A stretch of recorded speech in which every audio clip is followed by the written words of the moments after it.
Welcome, everybody, to this week of the Driveway Podcast. If you're watching this episode, you're going to notice a new face. If you're not watching it, you should go to YouTube or Spotify to see Gail from Gail's Garage is our special guest this week.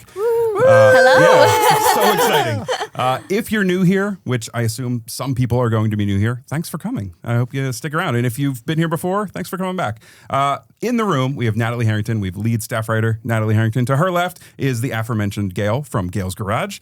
And to her left, we have Matt Smith, our U.S. head of content. We're doing the titles again. We're doing it. It just feels right. It feels right. It feels right. And who's all the way to the right here? Oh, that's me. I'm Elliot. I am. Yes, I am that's important. We want to know yours too. I am the CarGurus video guy. That's my the video guy. Yeah. That's the title I'm giving myself. I thought we went with magician. CGVG.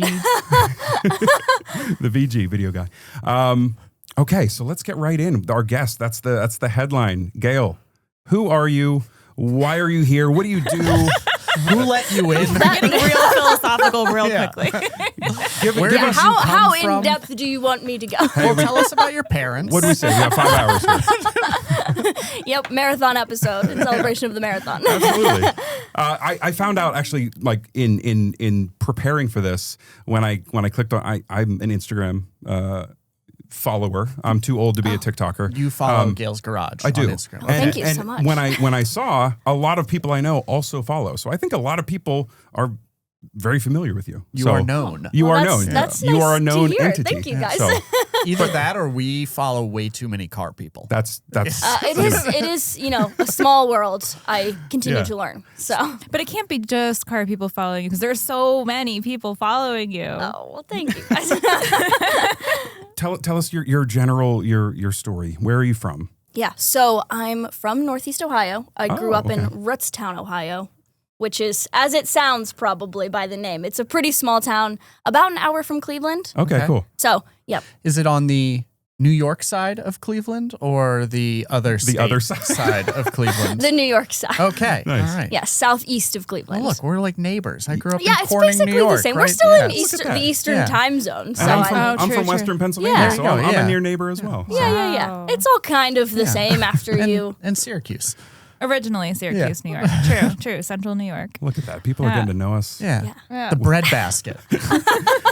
And corn. yeah. We have a lot of corn Corn? in Okay. Ohio. Yes. Where I'm from, it's called the Rust Belt, which is far less sexy. Yeah. So Yeah, Although no. maybe you know. more Yeah, I guess car relevant. towards the lake. that's true. Yeah. That's true. Yeah. So what is your expertise?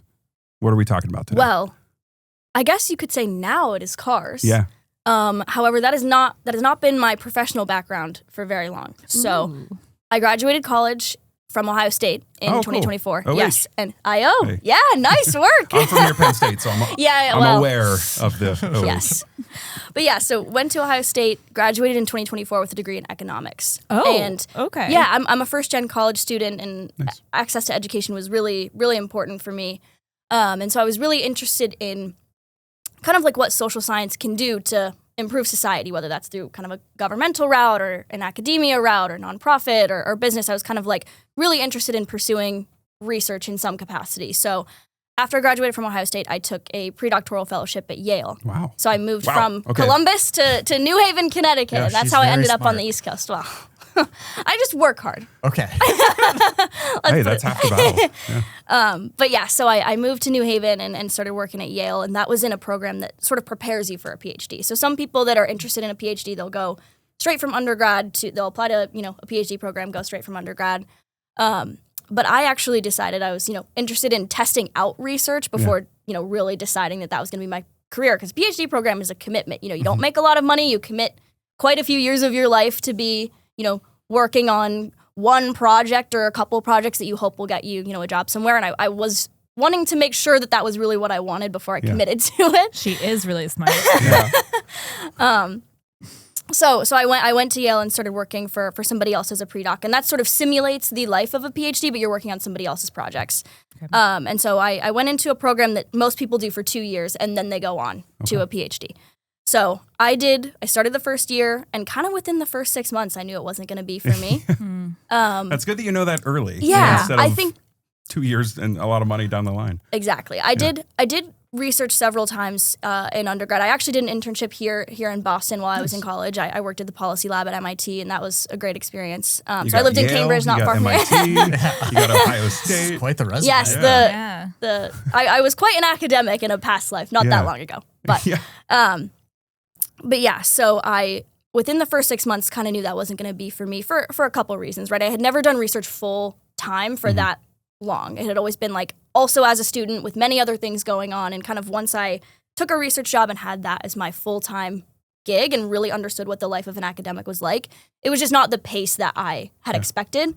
And it was a little bit more kind of like slow moving, a little bit more bureaucratic than I had expected. And I tend to work very fast, and I'm a very like adaptive kind of creative person. I like to just kind of like try a whole bunch of different things. And like when I have an idea, I like to be able to just run with it with like no kind of like red tape. But academia is tough because there are a lot of, conventions that you have to follow, which understandably, right? Yeah.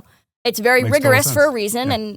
And it provides, useful results for the world for a reason. But it was just not a good fit for me. It's a slow-moving boat. Yes, correct. Famously. Correct. Famously can be slow moving. And so I had a lot of respect for it, but knew that it was not going to be for me. And so then I started thinking about what other jobs would be a good fit for me. And I was thinking about maybe going to law school, and thought about maybe an MBA program, because I wasn't opposed to necessarily going back to grad school, but I was like, PhD is not going to be the path. However, with all of this kind of extra time that I had working full-time and not being a student with homework, I had a lot of creative energy that wasn't getting used towards anything. And I've always been a car enthusiast. I love cars. And I was lacking a little bit of community as well, not, around all of my college friends. And I was like, what can I kind of do with this? And I also kind of in that isolated state was just doing a lot of doom scrolling. And I was like, I feel like... I love a doom scroll. It's who one of my does it? favorite things to do. Who does it, right? Such good doom these days. There's a lot of doom There to is scroll. quite a bit, unfortunately. Have you seen today's Doom? It's part Really of our weekly compelling. check-in. But yeah, no, so I was doing a lot of doom scrolling and kind of thinking like, this seems like something I could take a stab at. Like I love to make stuff and I love cars. That's like a topic to focus on. Because I think that's half the battle, right? Sometimes with like, if you think about putting creative material on the internet, having something to focus it on. And I love cars. It was such a natural fit. And so I started just making videos on TikTok and Instagram about cars. And I think within about a month or so of doing that, I was sort of kind of just making random things like takes on news or like historical topics or just kind of like random car adjacent things that interested me personally. But I think what started actually fueling like the growth of an audience was my car spotting videos. So I lived 10 minutes from my office at Yale and I walked to work every day. And every day that I'd be walking to work, I was always spotting cars. This is, as soon as I started working there, this is something I always do. I leave the house and I'm always like, what cars are around? What can I see? It's, like playing bingo every time you leave the house, right? So I was doing this in my head anyway, and I was like, okay, I'm starting to make videos, like maybe I should start documenting this and just see what happens. And so I would walk to and from work. I didn't like my voice on camera at first, so some people, my earliest none of us members do. of my It's audience, always like they'll know me from going like, let's go car spotting. Hey. Like I would whisper it. But you would do like the ASMR. Oh yeah, not car even to be spotting. ASMR, Yeah. just because I didn't like this how I sounded, and I was like, but if I whisper it, it's like less aggressive to me. Gosh, and So- we made her put the headphones on. No, it's okay. Like, it's I'm really in your desensitized head. now, but We should do a whisper pod sometime. So I will say, I film these two. I'm the video person behind And their yourself. Yes. review and yourself, myself. But sometimes we have to film in front of the automakers, right? And they're in the that's room. always, And yeah. Matt especially Hate gets a little quiet, and it feels like he's whispering in my ears. I'm like, Matt, you got to stop. It's too much. It's the worst. Well, that's particularly tricky because you're in front of their car. Yeah. And Right. they've Critiquing invited you their car. to come, and they've Right. usually taken you out to dinner the night before. Right. And they've put you up in a hotel. And I was Yeah. there being like, they named this color sparkling yellow, and it just makes me think of champagne. So it's just like you don't want to be too critical when they're right there. But it's hard. It's yeah, hard to And- be yeah. objective sometimes Plus, in that the- situation. The sound of your voice the first time, first like 30 times you It's hear jarring. it. At It is least. jarring, but Yes. you get used to it. You get used to Yeah. it. I'm still there. You'll get used to it. Just trust. Just keep doing it. I'm curious. So when we think about social media from more of like the CarGurus brand, the hardest part at least for me, is it feels like you're feeding this machine and you need idea after idea and after idea. But with car spotting, it's almost like the ideas are presenting themselves, where it's like, oh, wow, there's a cool FJ, or like there's an old 911, or that's got to be. Or there's a Hyundai Venue. What are your thoughts on the Hyundai Venue? We ask everybody. Yeah. I don't have strong opinions, to be honest. You could have a strong opinion. Why They is have this a strong frequent opinion. topic? I have a strong opinion. Tell me your strong They're opinion. differing opinions. I maintain that it is arguably You ready for this? Yeah. the best looking car on sale today. Mass market car on sale today. And that's who you're dealing with right now. Yeah. That's who you're on a panel with. Welcome to the pod. That's why facing this way Speaking was to the a good Speaking to the microphone. I'm assuming you disagree. I don't think it looks bad. I don't love it like Matt loves it. Okay. Well, I think it's So a the perfectly next- fine option. the next time you're out for a walk and you see one, Spot it. tag Matt. yeah, Yeah. maybe it'll make ask folks it'll what make they an think. appearance. Yeah. Yes. We'll pause and we'll do a live poll in the next car spot. Oh, Yeah. wow. That would really be something. The problem is that, like, we work with a team of vehicle reviewers in addition to the in-house staff. And as a kind of a policy, we're not going to overrule their verdict. Like, they are all experts and they've been doing this for years and years and years. And the most recent person to review the Hyundai Venue gave it a particularly low score. And I had to just read through this whole review and just hit publish. You're just crying inside. Yeah, just tears going down my cheeks. It was rough. Keyboard's damp All when he right. clicks the We've post talked enough button. Oh, about the venue. You don't need to give the venue any more space. Every pod. So you were talking. We You might were. see a venue on your path. You might not. But continue from where we We were on car spotting. Yes, That's right, we were on that's right. car interrupted spotting. with the Right, venue right. talk. Well, and how I think car spotting is such a. But anyways, it's your podcast. It's your podcast. I'm It's his just. podcast. But yes, car spotting. Yes. So I think those were the first videos I had that really kind of, I guess you could say, went viral Yeah. and kind of like drew an audience. And I think people seemed to relate to those based on, you know, the comments I was seeing. Like, people seemed to relate to those because I was walking through New Haven, Connecticut. I was Yeah. kind of like, you know, a suburban area near a university. It's not known for like being a super wealthy place. And it was kind of like more average, like attainable cars on the street, right? And I would see an old Land Cruiser on like a lift with like some off-road tires, or I would see like a really old Corolla that was just like really well maintained, and I would like document these things, and I think I was just enthusiastic to find them. Truly, like it was just Yeah. I was recording myself finding them. I was like, oh my god, like look what I just found. This is so cool. But it wasn't like a supercar. It wasn't something that was like brand new and very expensive. And I think people related to like the enthusiasm I was bringing Yeah. to the internet for authenticity. cars that are like don't get a lot of love online, especially, you know, today, because a lot of what is in the car space is supercars and like modified cars and things that are like clearly have had like a lot of money put into them or are often unattainable, you know. And so I think people Paint to sample 911s. Yeah. listen, I don't dislike a paint to sample 911, but I think there's just like I was making space for cars that don't get a lot of attention online, and I think that's what started to draw the initial audience for what I'm doing. I love now. that. Can I just ask, so when did you become aware of being a car person? Was this like your whole life or?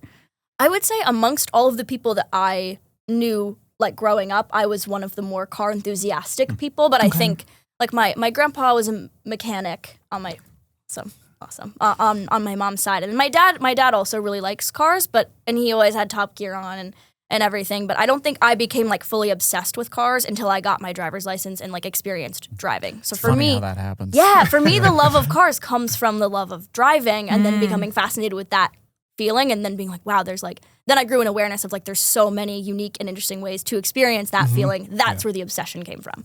And I'm a very like artistic, creative person. So design of cars really speaks to me also, which is why I think car spotting is so appealing to me because I love to like find cars that look cool.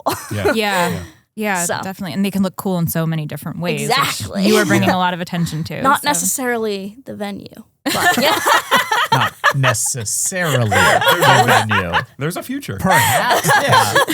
Listen, let's let the people Matt make Silver the decision Lining there. Smith. He can salvage this. It's a car of the people. Well, and not to like bring it back to my opinions, but what you were saying. my But I'm opinion. about to. However, It's the experience of driving. I've told a bunch of people, obviously, like I love cars. You know, you don't have this job if you don't have an appreciation for that. Yeah. But more than that, I love driving. right. And a car like the Venue, not only is it phenomenally good looking, but at $20,000 and change, We're not sure. it is like it's the key to that experience for so many shoppers. And like that's one of the things that has always grounded is like this car is not just beautiful, but important. That's just how I look at that particular car. But I think what you were saying about it's not just, you know, the 911s and the supercars and the super rare stuff, super vintage stuff, but it's like, oh, there's like a cool 5th gen 4Runner on my walk to work. Yeah. And like, that's what we've been looking for. It's like, if you're a 4Runner buyer, most likely it's like a, you know, within the last 10 years or whatever. It's not going to be, well, Dave Underkoffler, our co-host, he has a vintage 4Runner. But in general, people want to see their cars represented and like Yes. the things that they're excited about. And your feed does such a great job of that. My question is, when you're walking back and forth from home to work, would you like find cars and just like keep tabs on them? Oh yeah. Oh yeah. I actually was back in New Haven recently to visit friends, and I would. There were a couple streets like, I went pay 'em a down visit. just to see if some of the cars that I expected to be there were still there, and there were. Nice. I love that. That's So fun. you were in New Haven, outside of Yale.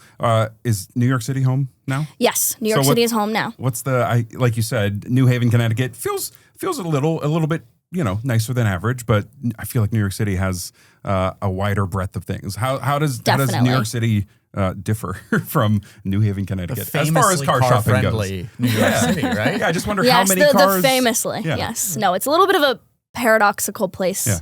to live if you're a car enthusiast.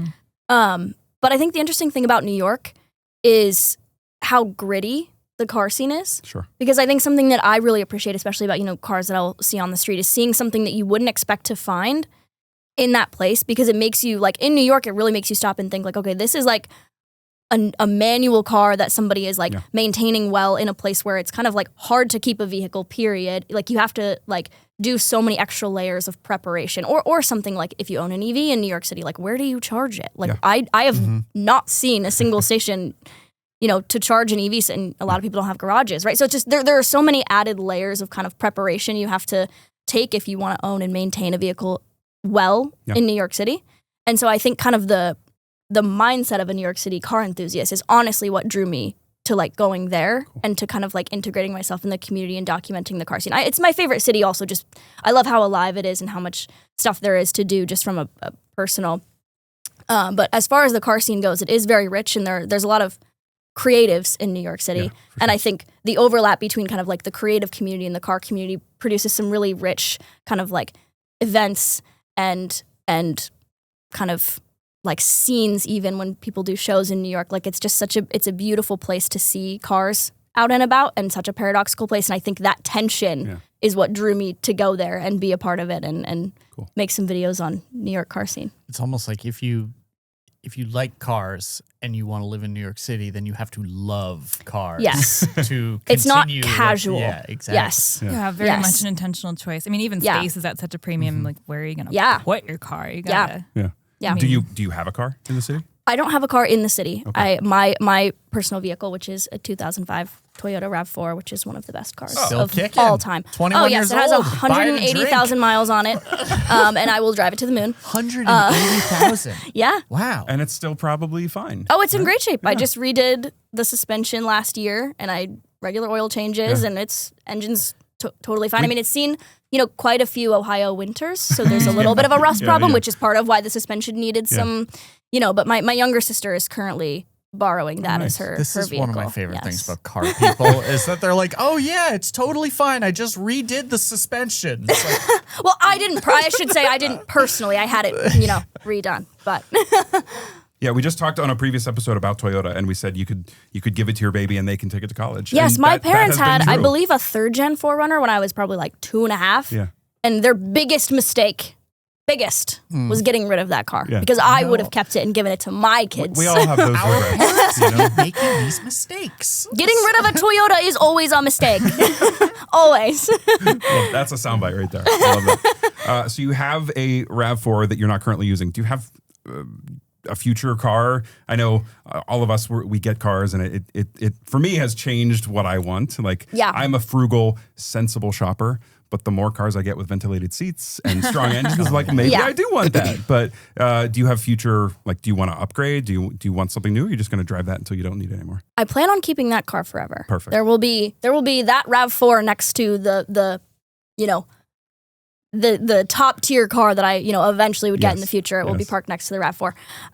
But in the immediate sense, I think next for me that I've been thinking about is I want something manual and sporty. So there have been a couple of different things that I've considered, but I don't want something brand new either. I want something with a little bit more character. I really want to improve. I've never owned a manual car. I can drive a manual car, but I've never owned one. And I really want to improve my skills at driving a manual transmission. And so I'm thinking potentially like a Boxster or a Cayman or an S2000 or a Miata. Those are kind of like an NA or an NB Miata, ideally. We are all over the map here, Gail. Yeah, they are. They're but they're all rear wheel drive, but there's some convertible. similarities.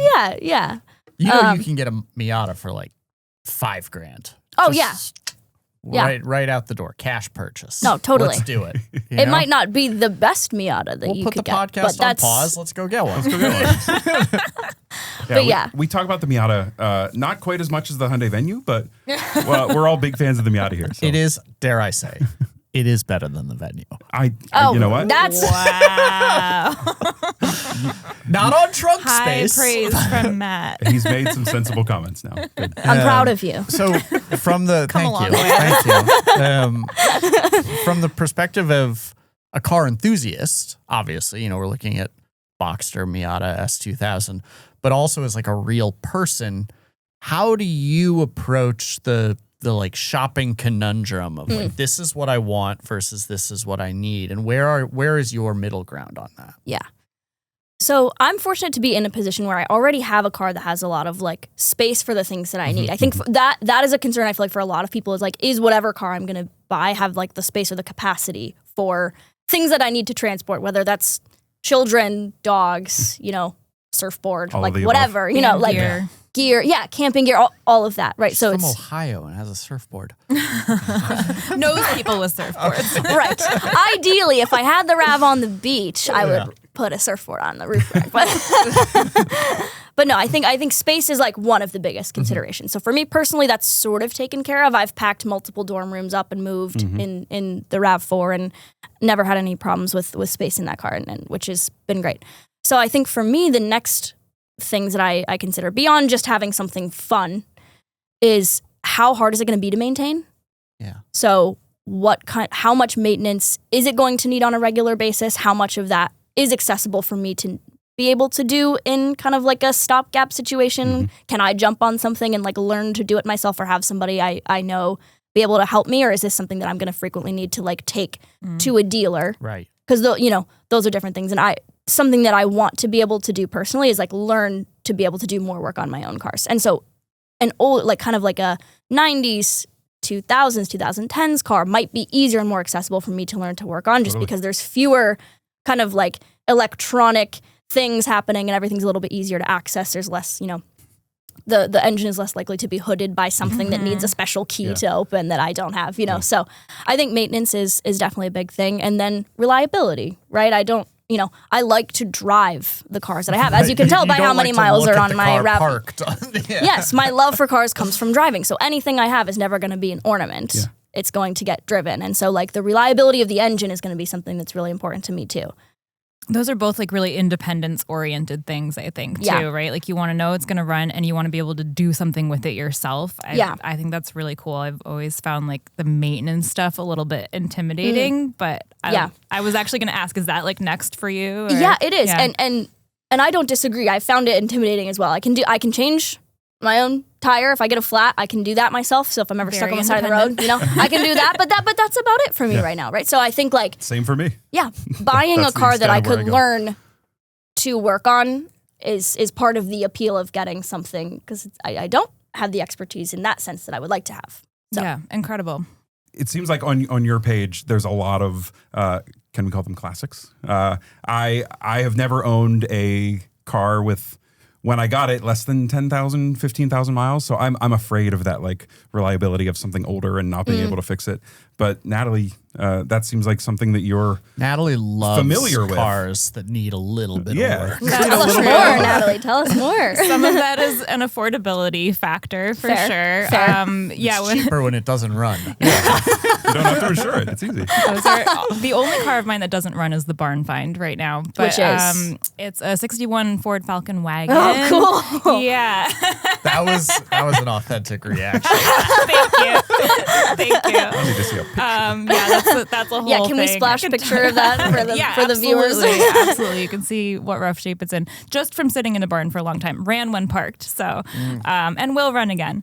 But Yes. I'm also lucky that my husband knows how to do a lot of this stuff and can show me. But when we commented about Dave's vintage 4Runner, and I went like this, it's because I have one too. Yes. Just not first gen like I Dave's. thought you were waving at Dave. That's what I thought you were. No, boot. Sorry. My apologies. It's just hard kidding. to keep track of all of the stable. Yeah. R129 Mercedes. Not in great shape, but in good enough shape. You know, Runs. Cool. It runs great. I mean, Yeah. that motor is spectacular. It needs the new hydraulics for the roof and like the yes. typical things that Yes. it would. What else do we have? Oh, Can't even keep them on Listen to this. track. What else? Here I am with a stupid Honda Accord. And we she have one said, of "What those else?" too. We do have an Accord. We have an 88 Peugeot 505 wagon. No.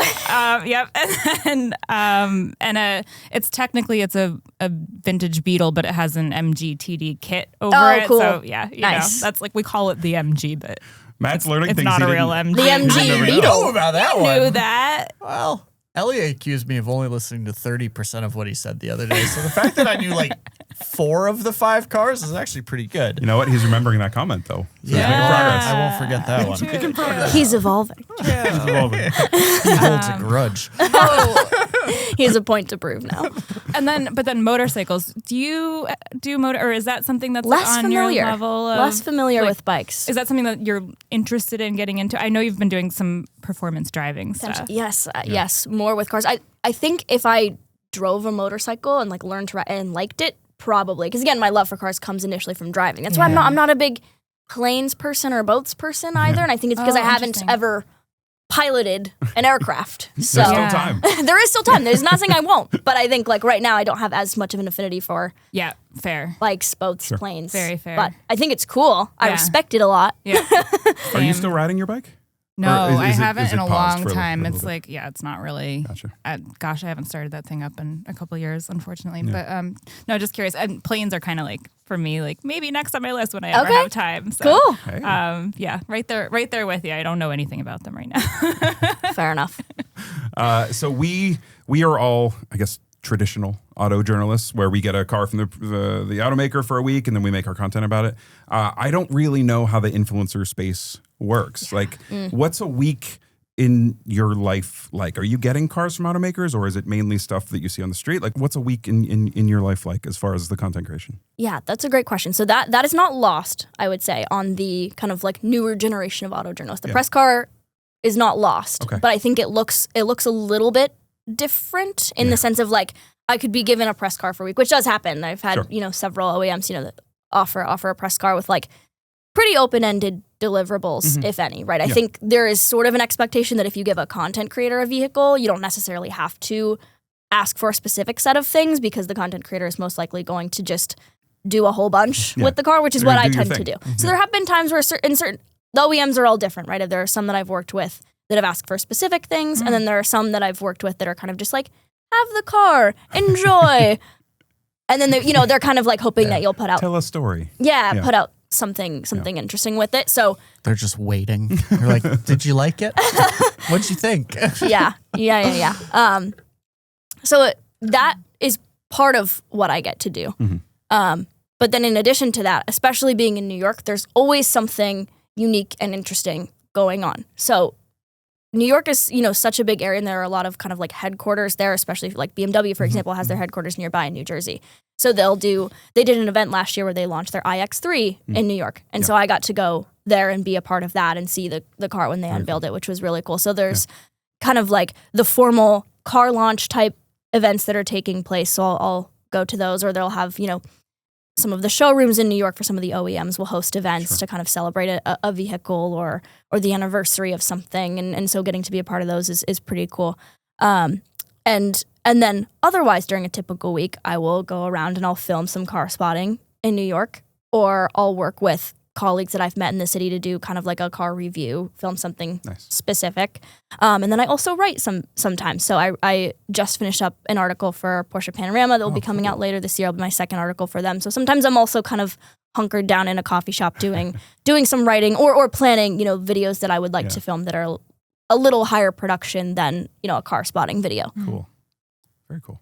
Yeah, that's awesome. Are there like community car events? I mean, it's hard to imagine a Cars and Coffee in New York, again, because of the space. You'd be surprised. Yeah, okay. There are actually some really cool Cars and Coffee events in New York. I think it works a little differently than maybe your typical Cars and Coffee, where like a local coffee shop will have like a recurring every week or every, month. They're taking over kind of the same space. I think in New York that would probably be cumbersome because there's just, the streets are so tight, and I think there would be quite a few non-car enthusiast residents who would get sick of like the same kind of like, and to be totally honest, the car scene in New York right now has been exploding, even compared to when I would come visit from New Haven last year to now. Really? Yes. Wow. I perceive it as like growing very rapidly.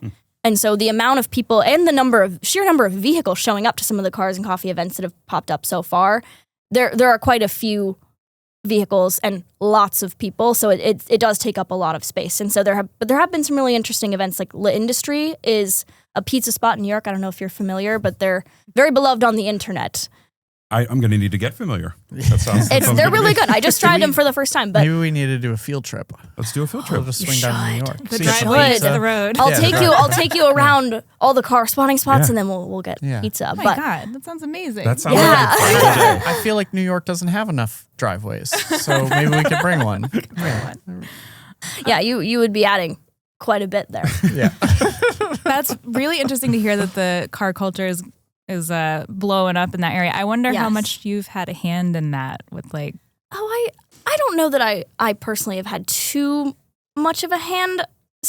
I would say I think I just started doing this at the time when a lot of other people were also kind of realizing like how cool the car scene on the East Coast is. Yeah. I think maybe I would say it was sort of a serendipitous thing. It just all kind of like happened at the same time. But I brought up the pizza spot because there was a really cool, they opened a new location in Little Italy. And so there was a car show recently where kind of like alongside the opening of the new industry location, we had like a pizza, cars, coffee thing, and a bunch of people brought cars to kind of park in front of the opening. But then it took over all of the adjoining streets, and there were so many people like that came even just to spectate. And that was a really cool scene because you're seeing like a Delta Integrale, like Lancia Delta Integrale, like or like a Testarossa, like parked in front of like a pizza spot in Little Italy with all of the kind of string lights going across and all the older buildings in New York. Like one of the reasons it's so appealing to me is because visually that is not a common scene, right? Yeah. Right?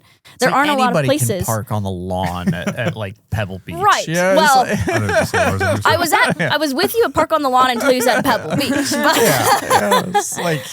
The quail, been done before. Show me Little Italy. Have you seen Little Italy in New York City? I just assumed you'd be going out to like Long Island for these no, kind there's of stuff events. in But that's cool. They're in Manhattan. Do they like shut down streets for it, or how does this work? Unofficially, maybe? Unofficially, yes. Yeah. So, fun story. The first Cars and Coffee that I went to this calendar year was like third week of January, maybe, and it was when New York was still quite cold. You know, we had, I don't know if you heard, I guess you guys up here probably had similar situation. Yes, but we're actually further north. That's true. I forgot about we that. have winter here. That's true. I think it was somewhere between the second and the third record-setting blizzard where we were sitting at about, -1, -2 degrees every day. It just didn't melt.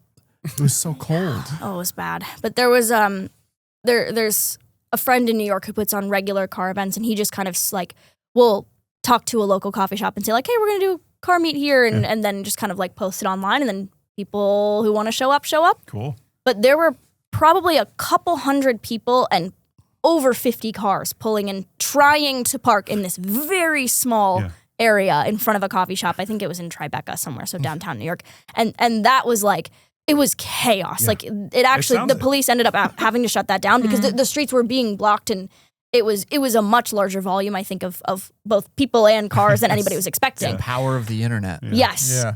Yes. For sure. Plus like snowbanks and stuff, I'm Oh, sure. yeah. Oh, yeah. Right in the middle. We were actually climbing on them to get a better view. Wow. Not even kidding. This is inspirational, though. Like, the car season doesn't have to be over from, That's why I love New York. It's October like to May. the grit of people that are like wanting to be a part of and like share the love of cars is like so exciting in New York. It's gritty. I'll be honest. The first time you said it was a little gritty, I just thought like, oh yeah, because New York is a grid. But Makes makes more Gritty. sense now. Yes.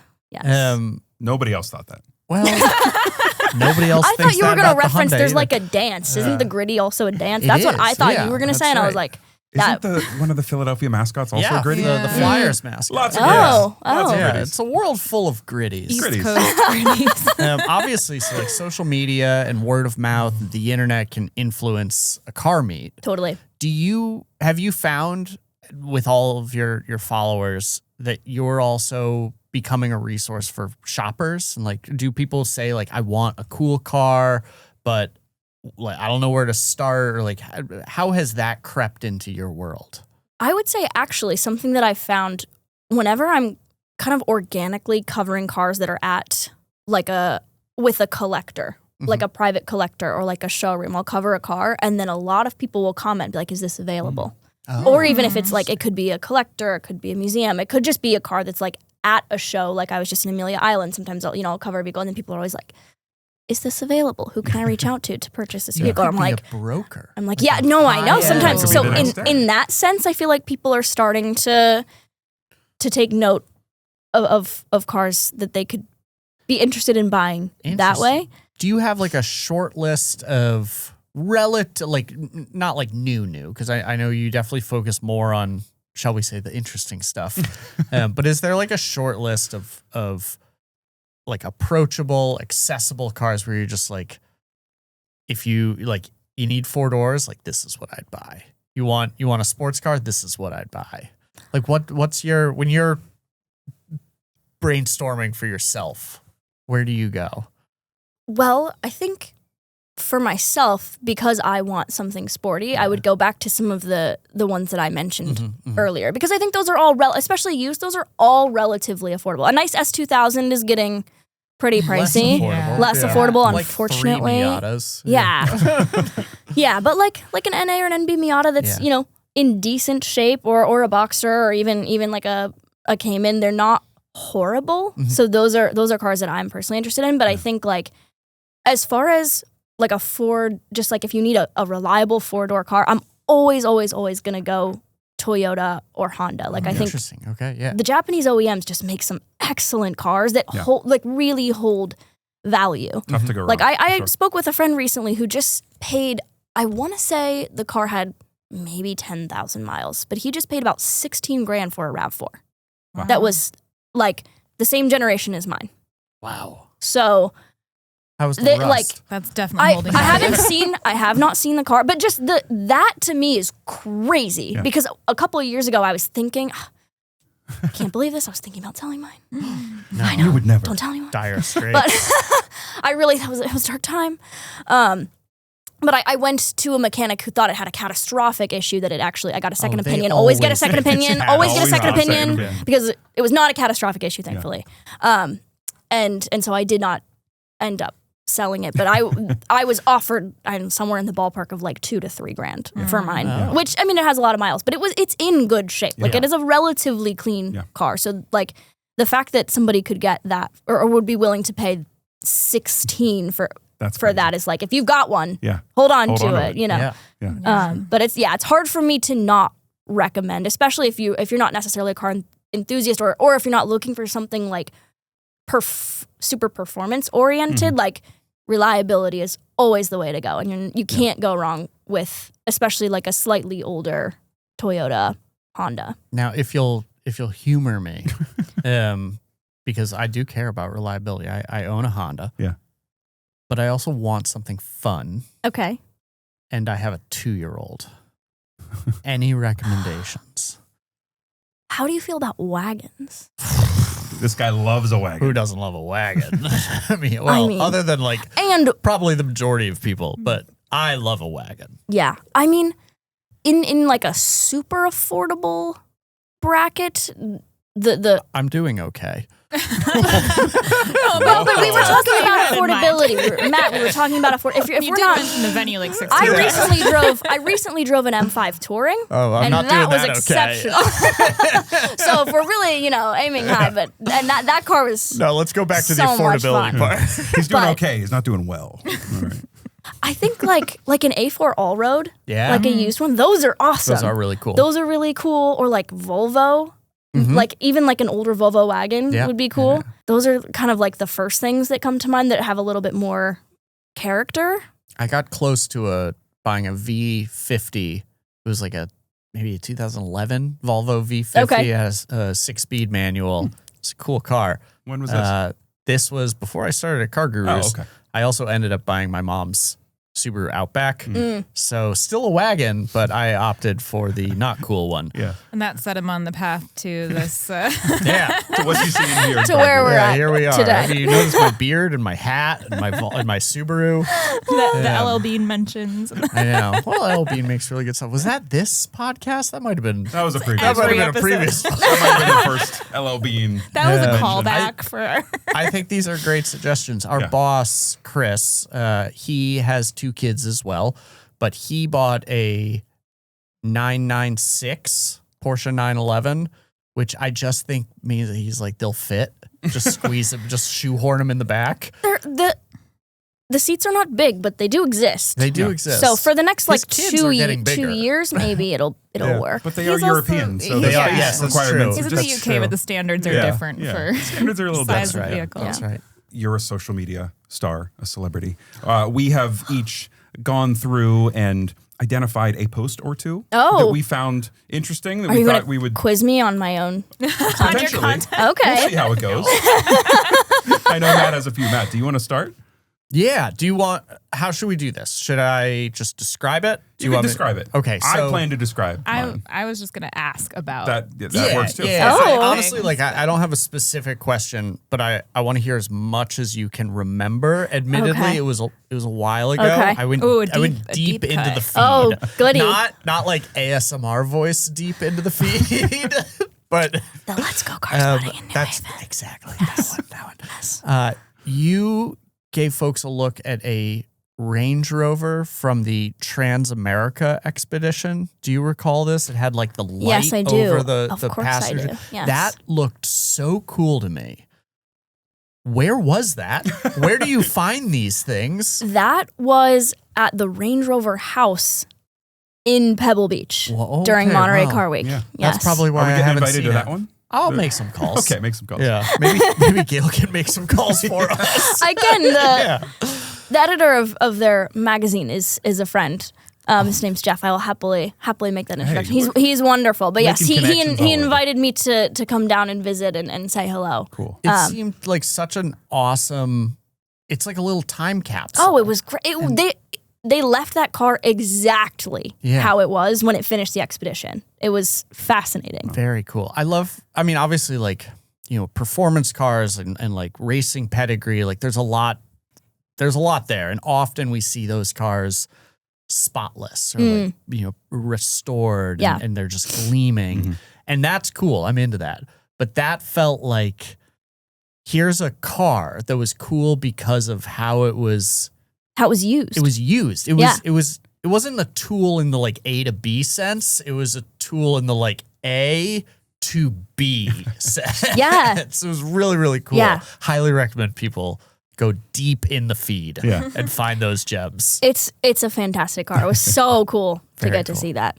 So I want to ask about other car events. I saw that you had recently been to Moda Miami. Yes. I would love to hear a little bit about that. I've never gotten to go to Great that. flood of Oh. Moda Miami. Oh. 2026. Tell the Yes. story. Yeah, what is- Yeah.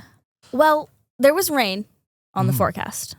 I don't know if you have seen any of the videos. You don't say. Or- In Miami. Was it a lot of rain? Yes. Well, I think it was more rain than they were expecting, and I apologize. I may have interrupted your question. No. Go ahead. Go ahead. No, just the I think the most significant thing was just how much rain they ended up actually getting, because there were, several millions of dollars worth of cars, sitting in water, which was just like a surprise to everyone. And I can't speak to exactly, how much damage or if any cars were total. I am unaware of that, but it was pretty crazy to see, because it went from on Saturday being like all bright and sunny to within like 10 to 15 minutes, clouds roll in, downpour for like 2 hours, but then it lifted and then it was nice the rest of the day. And then Sunday, more.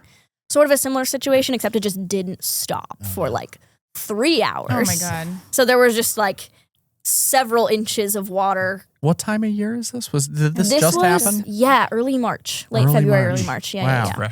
And You'd think they would have learned after Prince and the Super Bowl. It rains in Miami. It was a great event, and I would argue that they did like. They took kind of all of the precautions you could take. At a certain point, there's just nothing that you can really do. But it was a great event. But I think that I had a lot of people after I came back like, "Were you there? Like, what was it like to witness the great flood in Miami at Moda?" Wow. Okay, so that actually was not so much on my radar about it. Was this the first year that you've been to that event? This okay, was so my you can't first year really at Moda. like compare it to previous years. But the kinds of I have the sense that the kinds of cars people bring to that are not ones they're normally like taken out on a stormy day.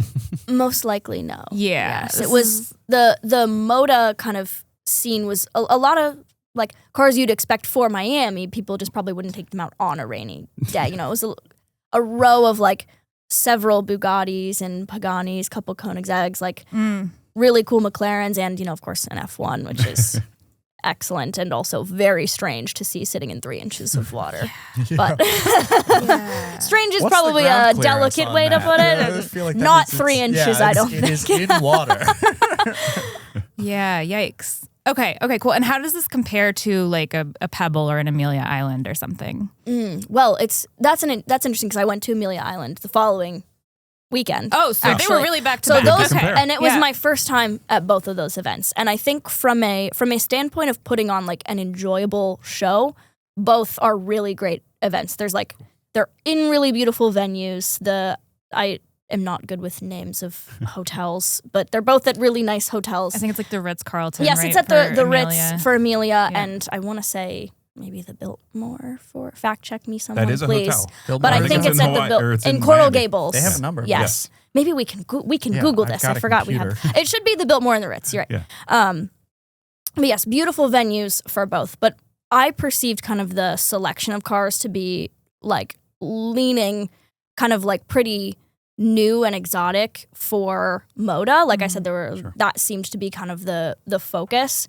And then they had some classics, but I tend to lean personally more interested in kind of like classics and modern classics. So the Amelia Island kind of show field spoke a little bit more to me personally, just because it was leaning that way.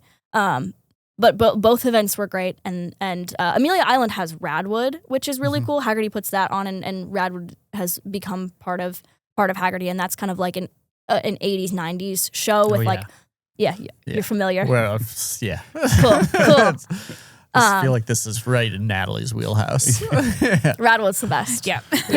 Yeah. So I got to judge some outfits there this time, which was really fun. Yes, I made a video on Radwood that was about the fashion, which was fun. Ooh. Yeah. I'm gonna have to check that one out. That's awesome. There were some really cool stuff. There was a woman there who her and her husband had I want to say it was a yellow Evo 5, and her nails, like her manicure, was like matched the car. Like it had like she had the Mitsubishi logo on her nails and like the Okay. wheels. Wow. Like it was really, really ornate. Like so coolest set of nails I've ever seen. Oh, that's awesome. Okay, I've been to Amelia, but not Moda, and it sounds like for me, like maybe I want to pick Amelia again, given the choice next year. Gotcha. If I had to pick one, yeah. Okay, nice. Thank you. Yeah, thanks for asking. Filling us in on that. Elliot? So I chose posts that intentionally weren't about cars specifically okay. to get something More else fashion. Cool. related. Okay. Actually, yes, it kind of is. So there's one about tattoos and one about watches. Which one would you rather talk? Ooh, I made a post about watches. It was one picture. And you had a cool watch on. Okay, yeah, let's do that one. So you had what? Nothing. I just love it's taken 52 episodes and we finally have gotten around to your true passion. Watches. We have a watch guy. It's a whole episode. You gotta have some variety. So you're wearing a Michael Schumacher Omega Speedmaster. Yes, reduced. Yeah, reduced. So Michael I've heard that name before. That's a famous guy, right? I even know who that is. I don't know anything about watches, but I know Michael Schumacher.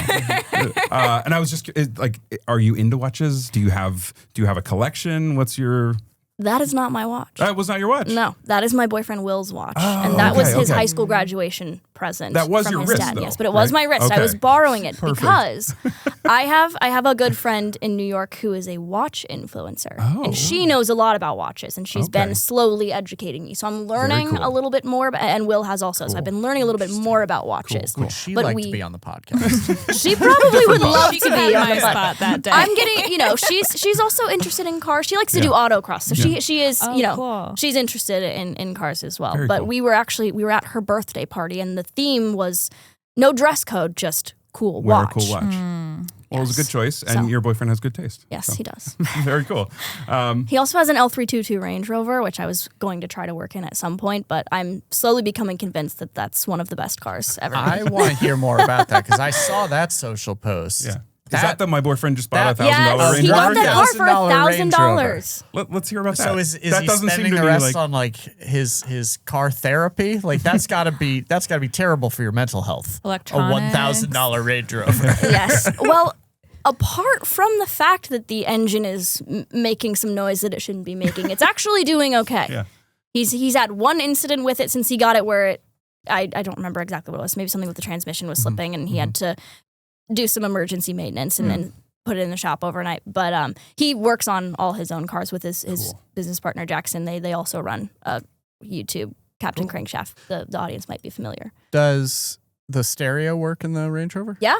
All right, so the he's- engine noise is no problem. No, that's what I said. We Yeah. just turn the volume Yeah, up. That's exactly. usually what we do when we're car moves going around forward in it, and yes. stereo turns up. and Yes. people have spent more than $1,000 on a stereo. Oh, so yeah. you just got a That's car true. that goes That's along with right. a $1,000 That's a stereo. good Yeah. point. No, that Wow. for that It's a it, moving stereo. Yeah. yeah. When it works, which lately it has been, it's That's good. quite a steal for $1,000. Yeah. So What year was it? How many miles that I ish? I mean, it's an Okay. L322, but I don't know how many miles. Nah. Yeah. Do we think the seller just got like freaked out by the engine noise and just wanted I to think it was ditch something that he thought was like unfixable or Yeah. like not accessible or price wise for him to attempt fixing. You can put a new engine in it for $10,000, but Right, right. or repair the engine. But the quotes that Will has gotten on fixing the engine are, I think, in the ballpark of 8 to 10, which is not ideal given that he paid $1,000 Yeah, it's for no longer it. a $1,000 car. You could put maybe put a new engine in it for cheaper, but the repairs are in the ballpark of 8 to 10. It sounds like. So if you're the seller and you don't want to do that and you just want to make it somebody else's problem for $1,000, Yeah. I think that was kind of the mentality there. So Yeah. Okay. Another reason to learn to work on your own cars. exactly, Yeah, for sure. yeah. So the last segment we have is the shopping segment. Oh. You guys ready? Is it what should we buy with $1,000? Not 1,000. An L322 Range I'm Rover. not prepared for a $1,000 car. So we each found a couple options for how we would spend $20,000. We're calling it is that the move topic? Is that the move? Yeah. Maybe that's the move. Maybe that's the Maybe move. that's the move. Cool. This is something my husband always says when we go out for walks, and he's always like, okay, so I've been shopping for these, and you can get them for this, and maybe that's the new two-car solution. Maybe that's the move. Maybe that's the move. Yeah, maybe that's the move. So if you have an opinion on a $20,000 car, you can definitely throw yours in the ring. But we're thinking you vote and you choose which one of us has the best option. Oh, I is like that this where game. is going? I like this Okay. game. Let's do that. Goodness. Uh-oh. Okay, I have 3 here, and I kind of want to. I know I can only share one. You can nominate the ones you aren't going to share, but you got to pick one. Yeah, I'd like to hear the honorable mentions. Can I go later? You can go later. I feel like I need to narrow down my list based on the competition. So that's what I was hoping to do. Whoa. Am I Okay. cheating? No, Okay. I can go first. I mean, I'm happy to go. Do you want wanna go first? Natalie's I'm going first. ready. Ladies If I vow to first. consider all of them equally, it won't matter the order that you go in. I swear. That's true. Integrity. That's very true. We don't need to worry about it. do you guys want me to go? Yeah. So you can adapt around what the best I'm choice just was. very curious of your choice. Okay, well maybe this is the move. Maybe that's the move. And this is from conversations with my husband. So it is Mercedes CLK 55 AMG. Ooh, Maybe you didn't know you could get these for under 20K. They are widely available, coupe and convertible. cool. I would get the coupe. As would I. Yeah. Okay. I should have asked. That would have been the right. Like, which one would you do? What would you guys do? Coupe or convertible? Just like real quick. Coupe or convertible? Coupe or Convertible. Yeah, Convertible. I buy convertible. Convertible. Okay. Okay. Yeah. Fair. I don't need the additional rigidity of the roof. I'm not driving that fast. Okay. Well, it is do more need the parts, sun, though. as those of us with our 129 Mercedes are aware. So It you're is more saying- things to worry You're saying about. when you buy this car for less than $20,000, you have I'm to worry not about expecting the the convertible to be easy. If it's So here are a few reasons, right? It's got the hand-built AMG version of the M113 engine, so one of the great modern Mercedes engines. It's nice that it has the corporate V8 because it means parts are widely available. Yep. One of the reasons it's so affordable, and I'm actually a little worried about like blowing up my own spot here. I think people are so into the M3s and the S4s from that era. There's no manual doesn't- available for this. So sorry, what were you going to say? I was just gonna say it doesn't get the love that it deserves. It doesn't but get the yeah, love, Yeah. but I think it's partly because of that, and because it's not going to be a track car. Like you're not going to buy this and take it on the track or to autocross or whatever. But the AMG was always more of a cruiser, like a bit more muscle car than sports car, more of an Autobahn cruiser. And if you just want it to, go to your local car museum board meetings, for example, it's a real like sleeper, if you know kind of car. Still a 2-door, but has the back seat, unlike my current Mercedes. So that would be the one. I think you look at it and you would not guess that it has an almost 400 horsepower V8. Right. So Yeah. they're very like that affordable pick. in this range. You're supposed to grunt a little when you say it. 400. Yeah.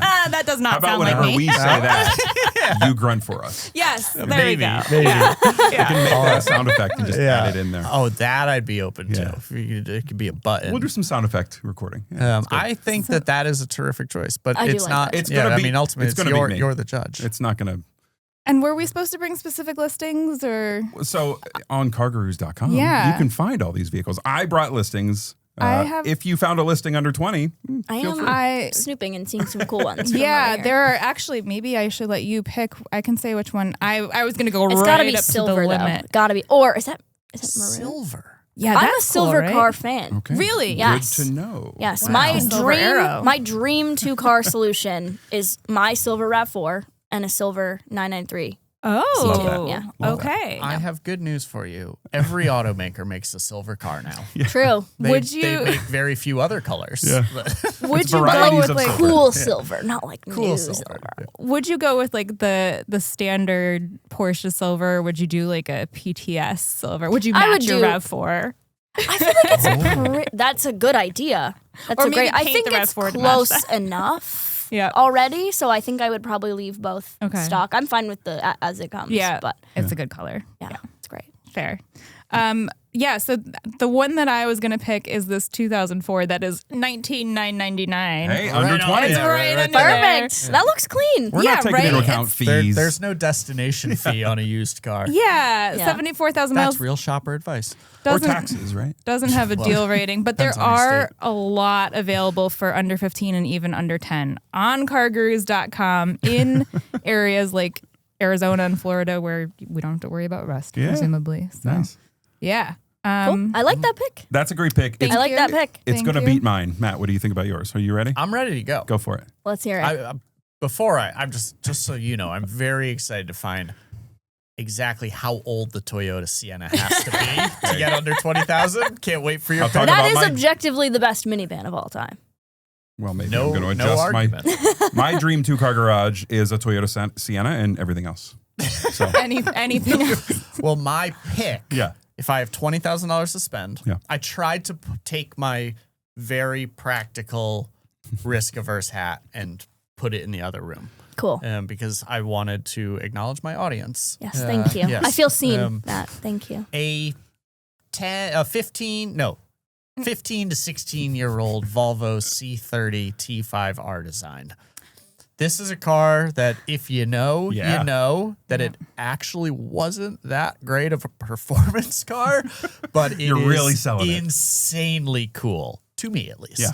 It has that. I'm actually not super familiar with this. Oh, Can we well, please pull up a let me photo? pull one up. Oh, never mind. Yeah. Oh, Yeah. yes. Yeah. Yes, I Yeah. am. I've Yes, always I am. really liked those. Yes, I am. I think they look really cool. This one is, do. as you'll note, silver. You did that just for Wait, me. can I huh? just Just say, for you. you know why? It's because of the alphanumeric naming scheme. Like, I just feel like that's so much harder to keep track of. I had to, for a second, be like, wait, which Volvo? Is that the one I like or is that the other one? It's the one you like. It's yeah. so quirky. It is obviously, Elliot. It does have a lot of charm to it. So the Most interesting rear end design on That's any right. car. That's right. The rear glass, which was, it's supposed to be like evocative of the P1800 or the P1800 ES, I guess. That's the station wagon one. And I was looking at this car in particular. It has huge doors. So normally when I look at 2-door cars, I'm like, Yeah. I can't buy that. I'm not going to be able to get my kid in the back seat. I think I could get in there. That doesn't seem bad That looks at all. doable. Plus 227 horsepower inline 5-cylinder Wow. engine. Okay. Yeah, Talk very about cool. quirky. Yeah, quirky. Yeah. What else did I write down here? You can get them with pretty low mileage. I was looking they're in the like 15K range. We're looking at like 40, 50,000 Oh, miles. Oh, that's on them. actually not bad. Yeah, not bad at all. So older cars, but Yeah. yeah, I wrote down 2011, 2012, 40,000 miles and up, about 10 to 15K. The engine stats, as I just said, and looks awesome. So And that's you my can take. use your extra budget to buy an L322 Range Rover. That's right. There Or you go. like Or 5 three, of yeah. them. Or 5 of them. But Matt, Or like a Miata or something. but if you want huge doors, I mean, That's true. Your doors are actually They're even long? bigger. Yeah, they're long. It's not tall. yeah. But One of the things I liked about this was that it's different, but it seems accessible. So like under the skin is a lot of shared parts with a Ford Focus. Right. So I was like, yeah, I mean, it'll probably break on me, but you should be able to get parts for it. Yeah. I They won't did- accept you talking down on the Ford Focus. They did Okay. sell it with a manual. that was going to be my next question. So I haven't driven one. My understanding is that the automatic is a little slushy. So you would want a manual, but yeah, I was looking for manuals and they are much harder to find. Okay. There was Oh. one down in Texas. Are they under 20 still? Yeah, so I found one in Texas. I'm sure we'll find him, throw it up on the screen in post-production In here. post. It was like $12,000 with low miles, and I was just like, well, there's clearly something wrong with this, but possibly not. So they're out there, definitely more automatics. There is one on my street even, and I see it all the time. The guy also has a little K truck that is painted to look like a little Mercedes Unimog. Oh my God. And I'm like, if it's good enough for him, it's Yeah. like, this is a cool car. Yeah. That's something we haven't gotten to is K-Trucks, but I want a Honda Acti so bad. Oh my God. There's So one like cool. around the corner from me. Really? Yeah. They're so cool. So They are. cute. It's like this wide. I want one so bad. All right. So you could probably you get one can for under 20. Way under. You probably, oh yeah. we got a couple. So I brought 3. I also wanted to choose one that I thought would fit the vibe. The car that I is true to my heart is WRX STI, and I found a great one for $19,000, but that's not what I'm going to choose. Oh. He's full of surprises. I'm full of surprises. I am going to choose a 2011 BMW Z4. What did you do with our Elliot? Who is this guy? So when I was in high school, my friend's dad had one of these cars. It was not a 2011. I'm a little bit older than that. But it was the first car I'd been in that I was driven fast in. And the top was down. And I just remember being giddy and a little scared. And I don't know why that memory came back to me as I was like searching for what's a cooler, older car. So I found this one. It's $19,900 with 49,000 miles. Wow. Sorry, Wow. 49,000 miles. That's what I said. 300 horsepower engine. It's a 3-liter straight 6. I am on my way. Yeah. So, and it's a convertible. And I feel like if this is a car that I can just choose a dream, I don't have to be practical. You know? Yeah. I don't have to just choose a Toyota Sienna I really like you thought was I gonna would. take the Sienna. Be honest, it's because the Siennas were too expensive. You know what? My dream car, my dream garage, Toyota Sienna and a BMW Z4. Right next Maybe to it. that's the move. Yeah. Maybe Maybe that's that's the the move. move. So now, Gail, you can either also choose one or you can just judge us. And you don't have to pick a winner, a second place, and Or a third place. both. Just a winner. You don't need to make the third place one feel bad because it's me. I don't know. I actually am going to pick the Z4. Wow. I'm just going to give myself a little bit of applause there, huh? You scared me for a second because I was going to say, like, oh, Elliot, you would have won if you picked the WRX. Yeah. Because that was my dream car in high school. Actually, it was we all grow super- out of it. Yeah, I did grow out of it a little bit, yes. But It was also my dream car in high school. And Was this Fast and Furious influenced at all, or just that was the Honda Civic. Okay. The WRX. With the underglow. Yeah, the green underglow. Yeah. The black Civic with the green underglow. For when you're stealing DVD players. When I need to get away. It was actually the same friend group. The friend's dad who had the Z4, another friend had a WRX STI. And it was blue and it had the gold or the bronze wheels. It was sick. your friend had the STI in high school? His family was doing okay. But also, like, that seems a lot of dangerous. DVD players. Stole a lot of DVD players. Give a 17-year-old an STI. I don't think I've talked to him Isn't since that junior why- year of high school. So. There was something about the insurance payments on the STI being like super high compared to other Really? cars. And it was entirely Makes because sense. it was like high schoolers buy these. I think it's Like, they're- bled into the WRX in general, too. Yeah. Like, they are more expensive to insure Yeah. than others in the class. So there you go. That's real consumer advice. yeah, Well, I didn't expect for that vote to go that way. Well, but I appreciate it. I am a true BMW fan. Really? Yeah, Yeah. I think they're great. The V8 is appealing. The quirkiness and the design is appealing. all These I've were got. all good choices, but I think if I were to pick one Wow. for myself especially, Yeah. that is very well suited to several of the other cars that I mentioned, Yeah. potential future options for me. The Z4 was thrown around in my Really? own head as something I've considered Yeah. Well- for myself. So I think I love the little BMW Roadster-y. This one's guy, available in so- West Boylston, which is only 38 miles from here. Okay. So on your way home, just Yeah, pick it just up. pick it up. Yeah. There we go. It's good to go. Good to go. Road Good to trip. go. Road trip. The driveway let's do goes it. on the road. Yeah.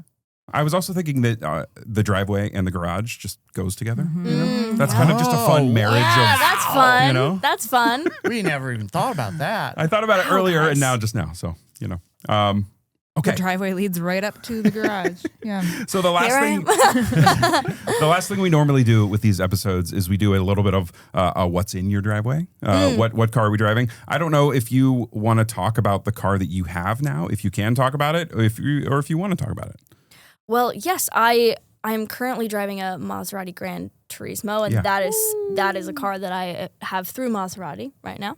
So you Uh, get it's a different press cars. car. Yep, you that's get one of the different press cars cars that than we I'm- do. We don't get Maseratis, so Nope. I'd love to hear about it. What's the story? That it's just a press car Yeah. that I have on them that I'm getting to drive through them and do a review. I don't have much Really to say cool. yet because Yeah. the review will be coming later. Nice. But yeah, I had that. I recently had the M5 Touring, which was really fun. Earlier this year, I drove an MC Pura, also from Maserati, which was really fun. So yeah, that's a great perk of the job is getting to be able to just like, even though I don't have my personal vehicle, the best car of all time, the 2005 Toyota RAV4, in New York, I'm getting to drive fun stuff, a lot, Very which is cool. great, and kind of get to cycle through and try out a lot of different things. When So. you have something like that, do you feel like, oh, I have to dedicate like half of my week now to getting out of the city and driving? Like, you probably want to spend a lot of time behind the wheel. I do, yeah. So I'll go visit friends that live in the Northeast and try to like plan little like long weekend trips or things like that around whenever I'll have a press car, just so I can really get it out of the city and get to experience the car not in traffic. Yeah. Oh, that's awesome. Yeah. And Natalie, what do you have this week? This week, It's just as interesting as the Maserati, right? It is not. It's the Toyota Corolla Cross Hybrid. Hybrid. The hybrid. We yeah. love Toyotas here. What does that do on fuel economy? Or like roughly? I don't remember. Something in the 30s. That sounds about right. How's the Maserati? Yeah. Like 17? That's a good question. I So it's clear. I'm not saying which one's better. can look it up. But I will take a stand on what is better and not better then. So we just talked a couple pods ago. I had the Honda HR-V. Yes. One of the prime competitors. And I'm going to say, even though I love driving The Corolla Cross Hybrid has the extra power and is objectively better at driving. And I still think I would go with the HRV because it's just, if I were shopping in that class, which I'm not going to be. Never bought an SUV? Never bought a crossover. Don't plan to. That was like literally the most judgmental thing Natalie's ever said. I'm just not, like, that's not where I'm spending my money. But obviously, maybe that's the move, is the old Mercedes or six. But I would still buy the HRV because it's just that much nicer inside and that much better looking. And I just feel like if that's what you're shopping for, like that's what you want, is the premium feel really from nice the interior. Honda. Yeah. On the HRV. Yeah. And like kind of cute. Kind of cute. It's The kinda HRV. cute. Yeah. It's grown on me. I actually kind of like the old one. The new one, it's taken me a little bit of time, but I agree. It's also much better color. They like sell the new HRV in like real shades. I feel like the old HRV I only saw in black, basically. Yeah. I know. Whenever I picture it, it's only in black. Yeah. I was after a couple weeks after you, I was in the HRV, and I swear everywhere I went, there were just dozens of HRVs. It was probably that effect where like once you're in it, dozens of us. I drove the BMW X7 last year, and that was like late in the year, like November, and when I tell you, I see 3 of them every time I leave the house. Yeah. They're everywhere now. And it might just be because I'm kind of primed to they had a big sale. But that's what I'm thinking about HRVs now. They're just everywhere. Yeah. And I didn't notice them as much before. And I think it's a good option. Yeah. So, Matt, you are also in a pretty cool car. Yeah, it's pretty cool. I'll tell you, I do not see any of them. I'm in a Kia K4 hatchback this week. Okay. It is sparkling yellow. Oh, that's where that came from. Champagne, if you will. It's a color. We're gonna have a full length video review on it. Yeah, I would say it looks really good. It can't. Performance wise, it's not quite cashing the check that its looks are writing, in my opinion. He sounds like a writer. Interesting. I like that. Auto journalist over here. Or just speaks in cliches. Well, you got to make sure to get the GT trim. Well, more than you need the GT line turbo, and that's what I have. Yeah. So it's ripping, right? It looks sounds like it looks great. It's reasonably comfortable, reasonably spacious for a hatchback. Honestly, the nicest thing about it is like that it exists today. You know, it ostensibly is the replacement for the Kia Soul, which is a little when you think about it. Wow. I had to think about it. I was like, what? But when you think about it, it is. I wouldn't have thought that. They are available, or one was available. The Soul was available with essentially the same powertrains as the K4 hatchback. They're roughly like the same size-ish. The Soul was actually like a touch bigger, but they just got rid of the Soul and introduced a hatchback version of a car that they were already building. I'm sure that was an economies of scale thing. Yeah. I like that somebody is making a economical hatchback that people can go out and buy, and it's not. I mean, like it's not a Hyundai Venue, but it's like a real hatchback, which is nice. It's built on a car's platform, so it does drive well. Yeah. It doesn't cost what a GTI costs. It doesn't drive like a GTI, but you look at the hatchback market, and you were like, well, I guess I'm gonna get like an Impreza or a Corolla hybrid. Or I'm going to spend for a GTI or like a Mazda 3 hatchback, which are more expensive than they should be. They're fun, though. They are. They're cool. I mean, the expensive ones are fun. I drove the turbo earlier this year, and it was pretty fun. Good. Yeah, it's pretty fun. This is not as fun as that. Yeah. But yeah, watch. I've taken way too much time, given that I want people to go watch our video. Yeah, watch the review. I am in... I think it's a pretty cool. I'm in the Chevy Equinox EV this week. Okay. We haven't talked about EVs, I think, at all on this episode. Do you like EVs? Are you around EVs very often? Do you have a take on EVs? Not really. Not. They just don't appeal to me too much from an enthusiast perspective. I do think like if that does appeal to you and it's practical for you, I don't see any reason not to buy one. I'm not like anti EV. They don't personally appeal to me. I drove a Taycan last year, and it was pretty fun. That's a good. cooler EV Those are than fun. the Equinox EV. So like a an EV that's fun to drive. Now we're talking, you know. Yeah. And obviously like they're fast, and I've taken a ride in like a Model S Plaid, and that was pretty, you know. Yeah, the whiplash there. The immediate Yes, torque in your chest. It's unbeatable. That's fun. So the one I have is, Matt, you had it too. It's a bright blue with a white roof. Yeah. I think it looks really cool. My wife hates it, but she's wrong. She's right in everything, but she's wrong on this. I think it looks really cool. Wow. And she doesn't get this far into the podcast. No, she does not. But I think that was pitched as like the value EV or one of the value, but this is a $50,000 one. The one you're driving. It's a $50,000 Equinox EV with front wheel drive. So the value proposition is a little confusing. You can get that car for a steal, though. I mean, they are so inexpensive for what they offer. In lower trims. Yeah, and I do like it. So maybe some content on that coming in the future. Tell us what's next for you Oh. on Gail's Garage. Well, thank you for asking. I think something that I'm about going on a year and a half now of doing this, and coming up on a year of doing it full time, which is really exciting. I'm very grateful to be able to be doing this as my job, because like I said before, I really did not. If you asked me 2 years ago what I would be doing professionally, it was not. I could not have imagined it being this, and I'm really, really thrilled about it. That's amazing that it happened like so relatively. It sounds quick to me too. Maybe it didn't feel that way. No, it has definitely that's felt incredible. Good for you. Thank you so much. So I think just getting a bit more ambitious about what I can do creatively in the car space. Cool. So earlier this year, I put out a short film called Panacea, which was kind of my first real YouTube video. And then I recently put out a long form car spotting video on YouTube, which was kind of trying to translate my car spotting format into something that was a little bit longer. So more room for commentary, more room for me to talk a little bit in between kind of clips that is not really as doable in a short form video. But I'm looking to kind of expand my presence in long form and getting more ambitious with the projects that I'm getting to do. And then also some more formal car reviews, because one of the fun things about doing this and getting into the car world in the content space is that I've been offered the chance to drive, press cars. I wasn't the reason I kind of started with car spotting. Another reason I started with car spotting is because that was the access that I had to cars at the time, right? I had my vehicle, and then I had the vehicles that I could see walking around, and that was it, right? And so I feel very grateful to be in a position now where I'm getting the chance to experience cars, and so like finding new and exciting ways to document them on my channels is something that I'll be, building in also.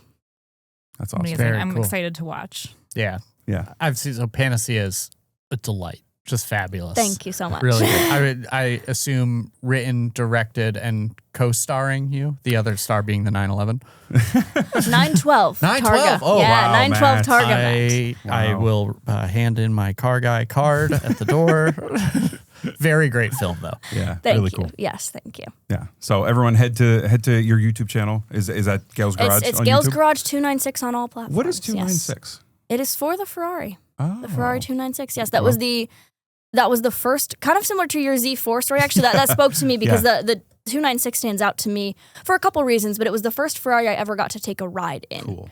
So that I befriended the local Ferrari dealer in Columbus just by going by and visiting and walking around and looking at stuff. And he was very, very kind enough to invite me to come back and like see cars as they were doing like press drives. He'd be like, come by at like 5:30 when we're almost done, and maybe we can squeeze you in. So that's so I got Very to cool. go when they were first rolling that car out in the showroom. I got to go and go for a ride in the 296, and that was a couple of years ago. And I just thought it was the best. I also think it's a very underrated car, and not a lot of people online were talking about it. And I was like, well, if I pick like Gail's Garage like 911 or like F40, like like something obvious, like I wanted to pick something that felt like more me. Not that those are two of my favorite cars, but the 296 was special to me in the sense that it was the first Ferrari I got to ride in, and I think it's a great car, so that's why I picked it. And then it sort of just, I had to pick a number because Gail's Garage is a thrift store. Oh, okay. Online, yes, it's some sort of online shop. Yeah, yes, so it's. I've never met the person, but maybe one day I'll reach out to them and be like, how much for the username? But I had to pick a number, and so at the time that I picked that, and it sort of stuck. Some people will come up to me like, your Gail's Garage 296. Yeah. So that's fun. Well, thank you so much for being here. Exciting to get the driveway and the garage together. Totally, where they belong together. This has been really fun. And inspirational. Yeah. Oh, thank you guys. I've had a blast. Oh, good. So head to anywhere online, Gail's Garage 296, and you're going to find it. Some really good stuff there. So thank you for being here. Hopefully we can do this again. And thanks everybody for watching. Have a great week.